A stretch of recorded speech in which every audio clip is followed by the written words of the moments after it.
Sevgili Elif Tabak, gazeteci arkadaşımız ve Maraş katliamının tanığı, birebir tanığı, o günleri yaşamış bir arkadaşımız.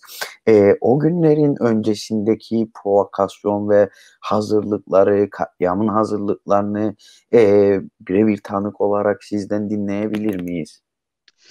Çok teşekkür ediyorum. Bizlerden daha çok aslında bu işi profesyonelce yapan ve medyaya emek veren sevgili Can, ben de size çok teşekkür ediyorum.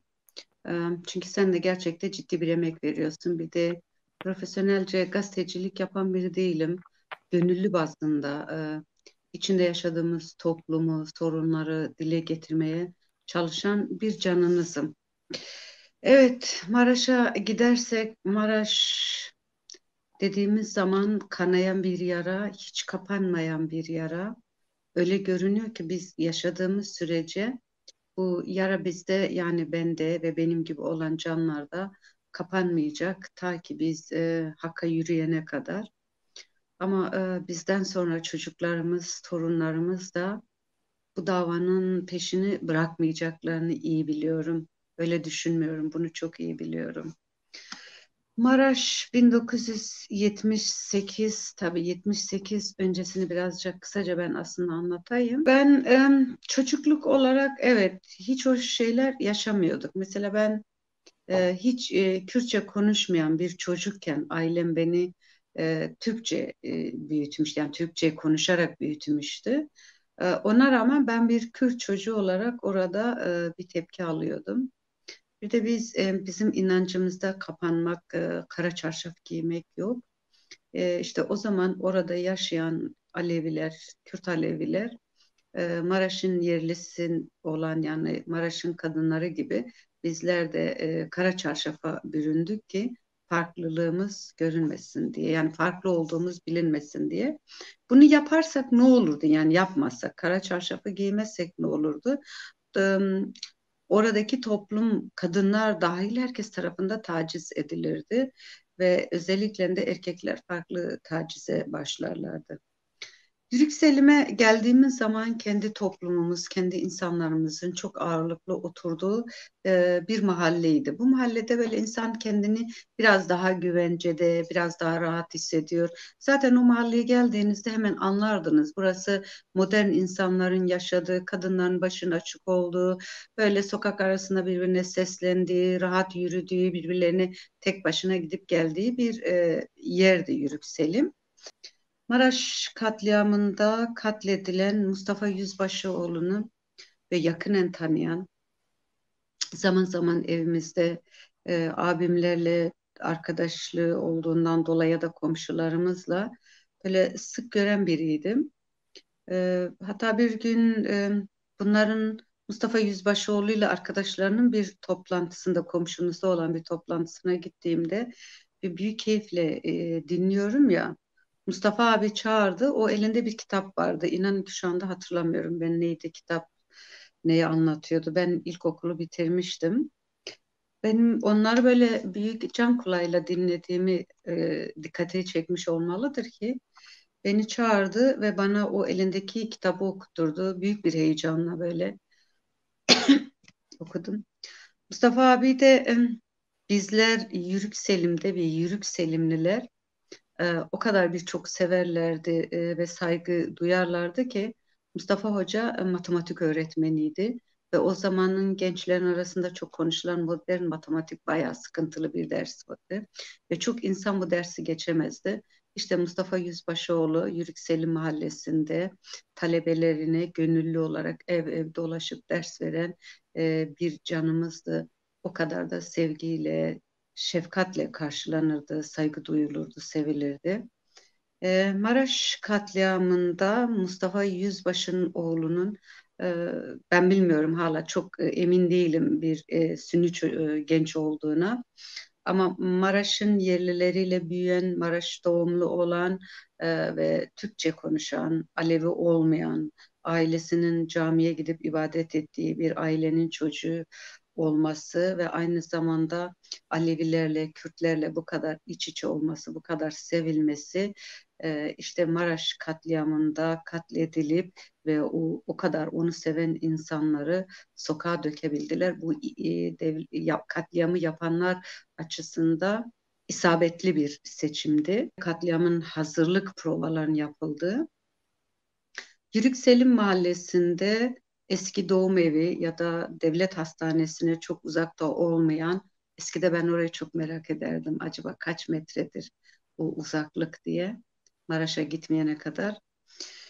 200 metre sanıyorum, bilemedin, 250 metre zannetmiyorum. Bir mesafede böyle Yörük Selim'de oturan insanların gidip oturduğu Erenler Kıraathanesi'nde bir gece oraya saldırı yapılmıştı ve o saldırıda e, Sabri Özaydın diye, pardon yanlış söylemiş olabilirim. Sabri amca öldürüldü. Yani Gıcık Dede dediğimiz. Dedemiz katledildi. Yanlış hatırlamıyorsam Nisan ayının Mart ayıydı. Bu mahalledeki kıraathaneye saldırıp böyle bir yaşlı canımızın hakka yürümesi hani bir anlamda bir namus meselesi oldu ve Maraş'ta öyle bir cenaze töreni yapıldı ki Sabri amca için. Yörük Selim'de Maraş'ın mezarlığı, Maraş'ın Karamaraş'a yakın olan bu mezarlığa kadar Sabri amca el üstünde taşındı. Bu binlerce insan o kadar güzel bir sükunet içerisinde tek yumruk, tek yürek ve öyle bir sevgi oluşturdular ki herkesin dedesi, herkesin amcası gibiydi. Bu böyle tek ağızda solukanlar atılıyor. Hem Gıcık dedenin cenazesinde ve aynı zamanda Mustafa Hoca'nın da cenazesinde benim hiç unutamadığım bir solugan vardı. İnsanlar çok büyük bir coşkuyla haykırırlardı. Solugan hoşt hoşt köpekler, vatan sizde ne bekler? Büyük bir coşkuyla söyleniyordu. Kışık dedeyi götürüp toprağa sırladık ve orada büyük bir sükunetle geri döndükten sonra Maraş'ın merkezinde bulunan e, adliyen valiliğin önünde yine büyük bir sükunetle bir oturum yapıldı. Orada bir oturma protestosu yapıldı. Daha sonra Yörük Selim'e geldik. Bunun bir prova olduğunu tabii biz daha çok sonra anladık. Daha sonra işte 19 Aralık'ta Mustafa ile diğer öğretmenimizin katledildiği tabii güne geldik. Yani katliamın başlamış olduğu gün oldu. Evet, o sancılı günleri, o katliama gebe, o kana susamış günleri, katliam öncesini sizden dinledik, provokasyonları sizden dinledik. Peki o acı dolu günlerde, katliam günlerinde neler oldu? Sizin anılarınız ne yönde? Siz neredeydiniz? Siz o günlere dair neler hatırlıyorsunuz? Mustafa Yüzbaşıoğlu akşam üzeri Hak'a vuruldu ve gece yarısı Hak'a yürüdü. Sabah da ayın 20'sinde Cuma gününe denk gelen bir gündür. Perşembe günü akşam vuruldu. Ve herkes, ama herkes 7'den 70'e yürüyebilen herkes hastanenin önünde bir araya geldi. Cenazeyi e, eşlik etmek için akşam karanlığı olana kadar, ikindi ezanına kadar Mustafa Yüzbaşıoğlu'nu içeride bizlere vermediler. Geç bir saatte verdiler. İkindi değildi, pardon. Geç bir saatte verildi ama biz aşağı indiğimizde Mustafa Yüzbaşıoğlu'nu hastaneden aşağı, o zamanki cezaevi şu anda bir askeri alanına çevrilmiş ve Uğur Hastanesi'nden eski belediyeye kadar indiğimizde orada artık saldırılar başladı. İnsanlar taşlandı, cenaze camiye alınmadı ve caminin içerisinde üzerimize kurşunlar yağdı. Bunlar bizim çok anlattığımız, aslında benim gibi birçok insanın dile getirdiği şeylerdir. Bu ayrıntıların dışında, yani biz Mustafa'yı defnedememiştik, sırlayamamıştık, geri döndük. Ertesi sabah, cumartesi sabah mahallede katliam ve vahşet başladı. Hatta biz cumartesi sabah kalktığımızda şöyle bir hazırlıkla kalkmıştım ben kendim şahsen. İşte Mustafa'yı toprağa götürüp sırlayamadık. Bugün gidip on, cenaze törenini gerçekleştiririz diye. Biz sabah evlerden çıkmadan mahallemize, sokaklarımıza e, komünistler Moskova'ya diye sloganlarla insanlar girince evin içinde beklemeye kaldık. Kalırken de evet, benim kaldığım eve gittim, gördüm 34 yıldan sonra. E, Mesela ben 2018'te burada parlamentoda bir çekim yaptım, Britanya parlamentosunda. O gün katliam esnasında bizim komşumuz olan ve aynı zamanda bizim bakalımız olan Mahmut amcanın ailesinin çığlıklarını çok duymuştuk. Ve ben parlamentoda çekim yaparken çok tesadüftü. Mahmut amcanın kızı Nevroz o anları anlattı. O katliamı anlattı. Her şey çok acı. Mesela katliamın üzerinde tam 40 yıl 42 yıl geçmiş. Ve hala mesela ben şeyi gösteremiyorum, Nevruz'la bir araya gelip o günleri yad etmeyi. Önceki sene gittim. E, Gidip Mahmut amcanın evini uzakta da olsa görmek istedim. E, Çünkü biz katliamı yaşayanlar hala orada katliamın yaşandığını düşünüyoruz. Hala o sokaklara girdiğimizde o günkü vahşetle yüz yüze geleceğimizi düşünüyoruz. Şuna inanın ki 40 yıl, 2 yıl geçmiş ve ben hala o sokaklara gittiğimde o vahşeti görecekmişim gibi düşünüyorum. O o günlerde katliamın yaşandığı esnada e, sizin bulunduğunuz ortam, sizin anılarınız, asla unutamayacağınız, seyircilerimizle paylaşmak istediğiniz anınız nedir? Şimdi katliam günü uzun süre içeride bizler bekledikten sonra bir ara bir şey geldi, uçak, helikopter, öyle çok da o zaman seçemediğimiz. O gelip döndükten sonra çevremizde, komşularda duyduğumuz e, şeyler sona ermişti, böyle çığlıklar. Ve bir de o sokaklarda hoyratça insanları kesen, öldüren insanların da sesleri kesilmişti. Ve o zaman benim oturduğum ev askeriye çok yakındı. Tam iki ev, yani yine de nasıl diyelim, böyle belki 30 metre falan evden çıkıp yukarı yürüsek askeriyedir, öyle 40 metre bile denilemez. Evdeki herkes, biz tam 16 kişi kalıyorduk. Çıkalım da askeriye gidip sığınalım, bize bir şey olmasın diye. Tam biz çıktık askere yöneleceğimiz sırada hem ilk önce ateş açıldı üzerimize. Daha sonra o gittiğimizde bizim yukarı çıkacağımız sokağın tam karşısında olan e, camları tam bir halbura dönmüştü. Yukarıda üzerimize yağan kurşunlar. Çok tesadüftü ki 16 kişiydik ve hiçbirimiz orada yaralanmamıştık. Bunun yanında bir de uçan uçak ya da helikopterin yukarıda taraması vardı. Büyük bir tesadüftü. Diğer unutamadığım olaylardan bir tanesi. Bir de o sokaklara gittiğimde böyle hiç görmek istemediğim bir ev daha var.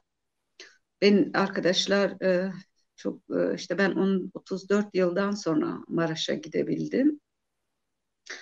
E, Ben gittiğimde benim köylüm Kamil Ün, eşi, çocuğu, evinde bulunan amcası, yeğeni, yani 5 kişinin katledildiği ev vardı. Tabii ben onların katledildiğini abimden öğrendim. Biz askeriye gittiğimizde, şu anda çocuğun tam ismini hatırlamıyorum. İşte Kamil amcanın oğlunu orada gördüm, Gülşen teyzenin oğlu.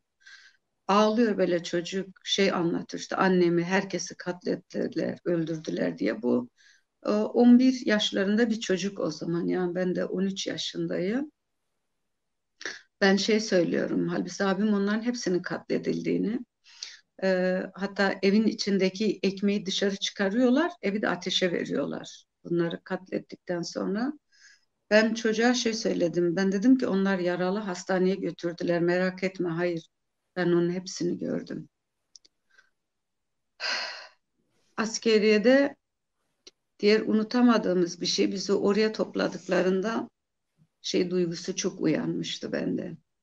Acaba bizleri buraya topladılar. Nazi kampı aklıma geldi.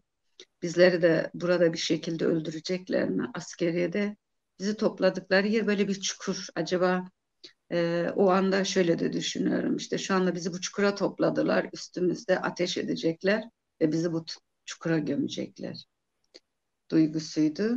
Katliamın o karanlık günlerin ardından kendinizi sokağa attığınızda karşılaştığınız tablo, yine bahsettiğiniz o Nazi kampı tadındaki askeriye.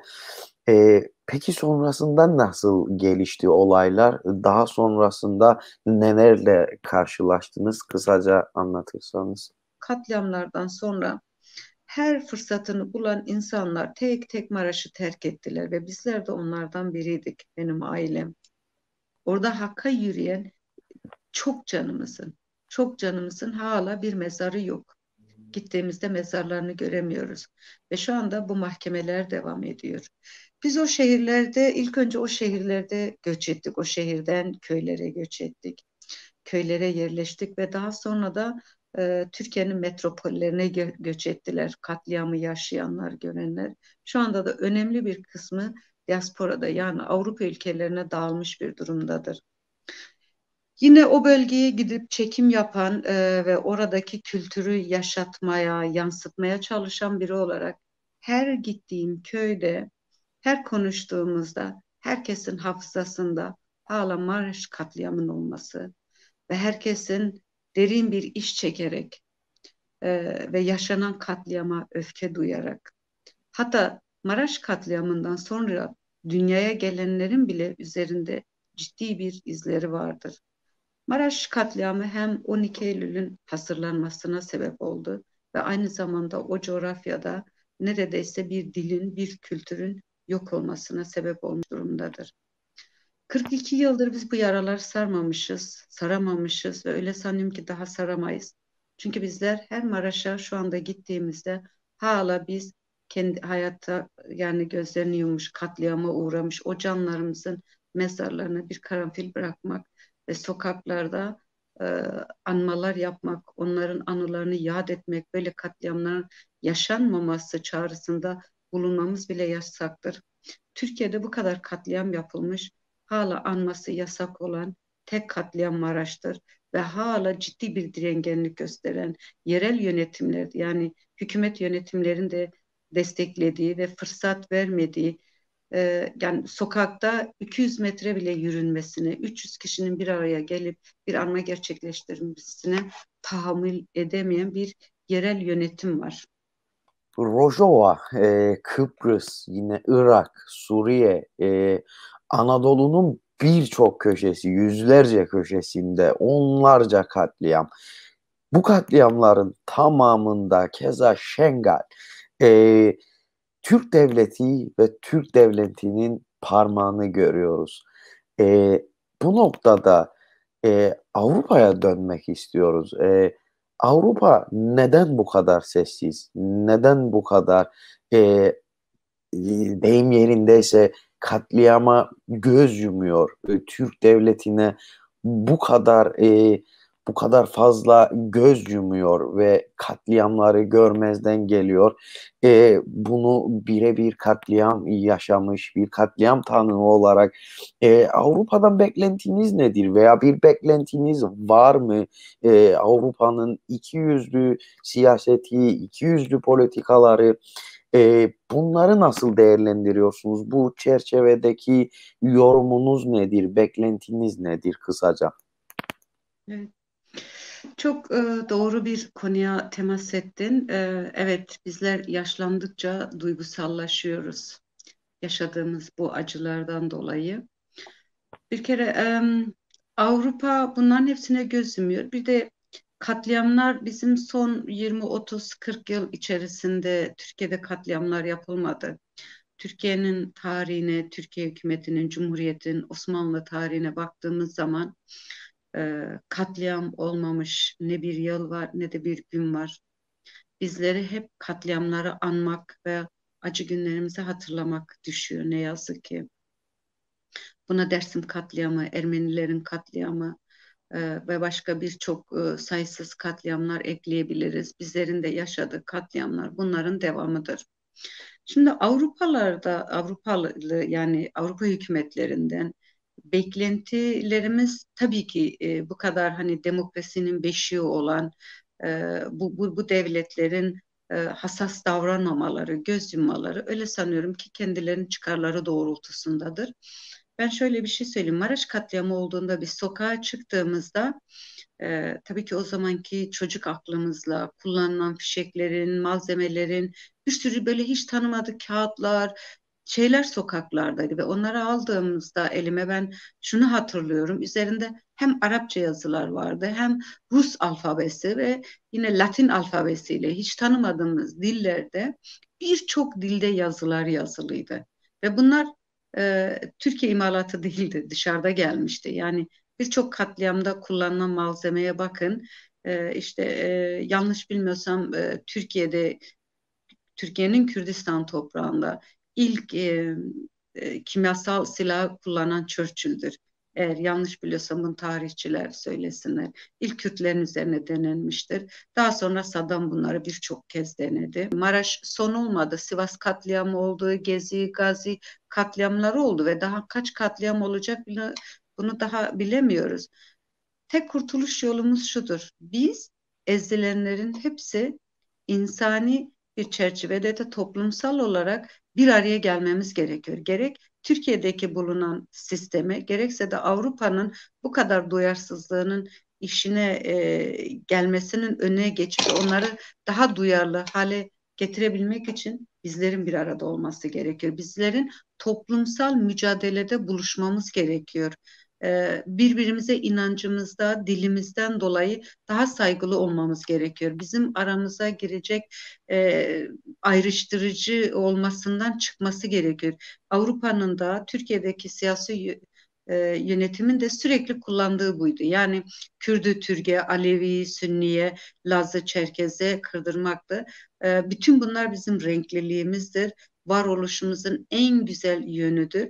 Bütün bu renklilikle bir arada özgürce yaşayabilmek için hepimizin bir arada olması gerekiyor. Ondan sonra bakın Avrupa'da duyarlı olacaktır, bizi görmeye başlayacaktır. Şu anda görmek çok da onların işine gelmiyor. Sevgili Elif Tabak, gazeteci arkadaşımız, emektar arkadaşımız, Maraş katliamı tanığı, birebir tanığı, bugün bize o acı günleri yeniden hatırlattığınız, anılarınızı paylaştığınız için çok teşekkür ederiz programımıza katılıp destek verdiğiniz için. Ben çok teşekkür ediyorum. Sağ ol canım. Bana böyle bir zaman ayırdığın için az da olsa içimizdeki dileklerimizi, taleplerimizi topluma duyurma fırsatı verdiğinden dolayı senin de emeklerine sağlık. Teşekkürler.